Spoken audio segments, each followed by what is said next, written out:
Calcutta is one of the largest cities on the huge subcontinent of India. Daily, raw materials pour into the city by ox cart and truck, by air, and by rail to be processed in factories.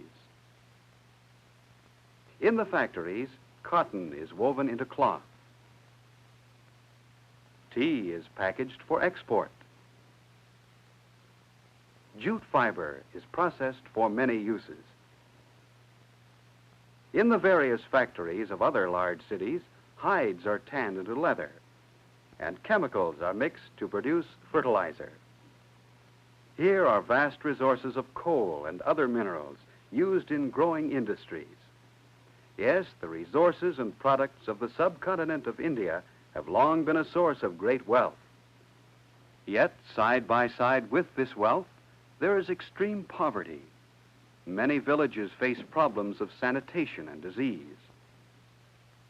On the land, in areas where the soil is most fertile, overcrowding makes living difficult.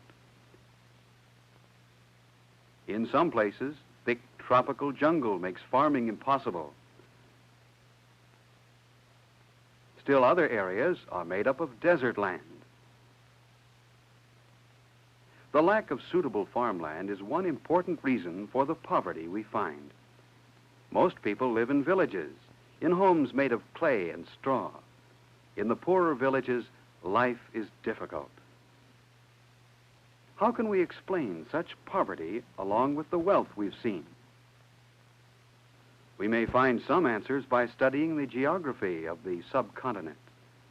We see that it is bounded on three sides by water. On the north, the Himalaya Mountains help isolate it from other countries.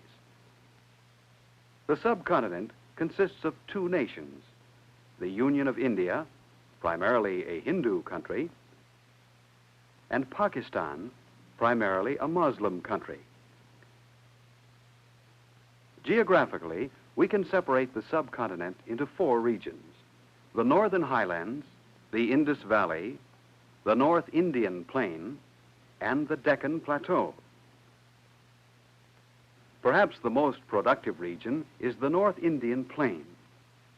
Where the Ganges and Brahmaputra rivers join, a flat delta of rich soil has been built up.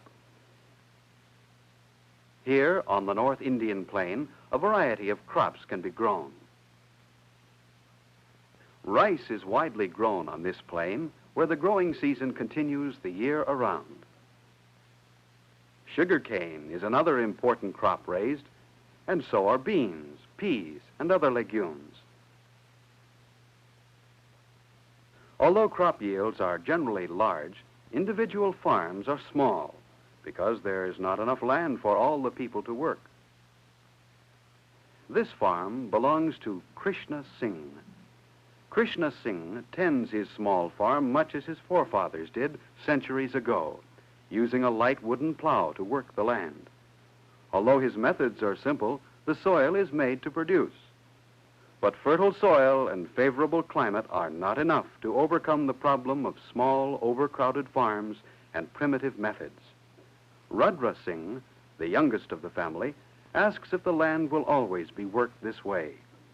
His father tells him he has heard that some farmers are using modern methods introduced by the government.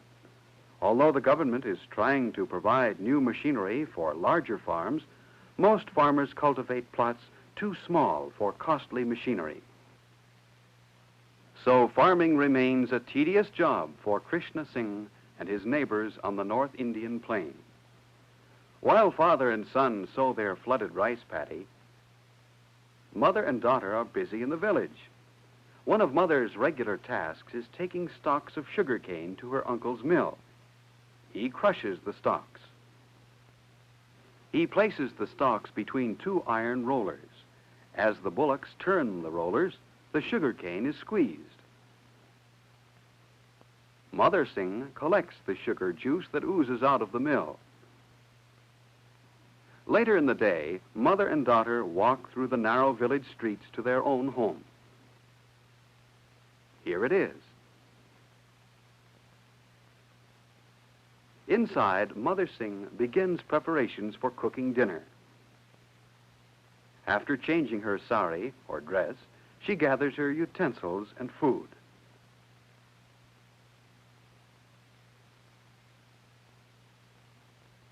Mother Singh kneads the dough. Daughter cleans the rice for the evening meal. And when the skies grow dark, Krishna and Rudra Singh leave the fields and return to the village, much as farmers have done for centuries on the North Indian Plain. Although most of the North Indian Plain lies within the Union of India, a portion of it extends into eastern Pakistan.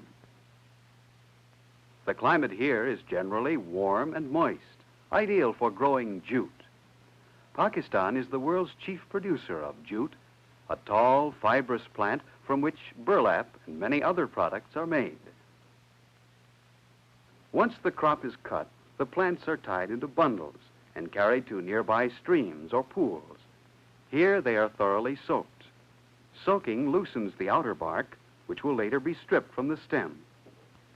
Then the fibers are baled and sent to the mills.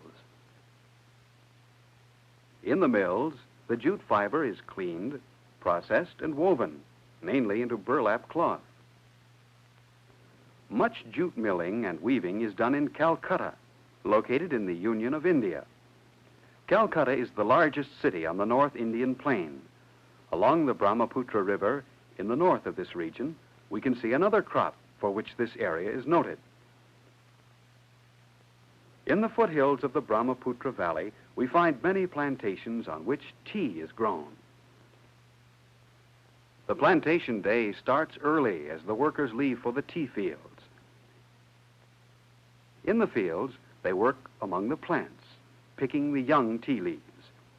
Tea from the North Indian Plain is purchased in large quantities by Great Britain, the United States, and other countries of the world. The North Indian Plain is one of the most fertile and heavily populated agricultural regions in the world. Another fertile region on the Indian subcontinent is the Indus Valley. The greater portion of this valley lies in western Pakistan. The Indus Valley is a drier region than the North Indian Plain. Farmers here grow large crops of wheat. The Indus Valley is sometimes called the granary of the subcontinent. North of this grain-producing region, the land is rougher and the climate cooler. There's less rainfall, but enough grass to raise sheep and cattle. Grazing is the main occupation of the Northern Highlands. The Northern Highlands are located in the foothills of the towering Himalaya Mountains. South of the highlands and the two great valleys lies the Deccan Plateau, a triangle-shaped region that extends down to the tip of the subcontinent. The Deccan is generally a dry region, except during the summer when monsoons bring some rain inland. Dams are being constructed to develop new sources of water for the Deccan farmers. Even without a steady supply of water, Deccan farmers raise millet and cotton, crops needing little moisture. Cotton is the chief money crop of the Deccan Plateau. Hand labor is used in producing cotton on the Deccan, from harvesting the crop to loading the crude cotton onto carts. Ox-driven carts are sometimes used to transport the cotton to railroad depots, mills, and even into the cities themselves. A central collecting center is Delhi, a city of commerce and the largest rail center on the subcontinent. The largest port on the subcontinent is Bombay, an important city on the west coast, from which many of the products grown and manufactured on the subcontinent are shipped. Today, these products of the rich subcontinent are being shipped by two nations, the Union of India and Pakistan. This Muslim mosque reminds us that the people of Pakistan are mostly Muslims. And these modern government buildings in the capital city of Karachi tell us that Pakistan is a new nation. East of Karachi is New Delhi, the capital city of the Union of India. In New Delhi, government officials are striving to solve the problems of their country. The Union of India is primarily a Hindu nation. Today, the peoples of the Union of India and Pakistan are working to overcome many problems. Both countries are striving to increase the general welfare of the people. They are building better schools for public education, hospitals and clinics for the sick, and more modern housing facilities for growing populations. For such construction projects, heavy industries such as steel making are needed. Today, plants on the subcontinent of India are producing more steel than ever before. Steel and iron for a variety of products, radios for better communication, and trucks and cars for better transportation. Both countries are improving their links of transportation and communication necessary for the development of the vast subcontinent. We first saw the subcontinent as a source of many products, a source of wealth. Along with this wealth, we found problems of age-old methods and lack of land.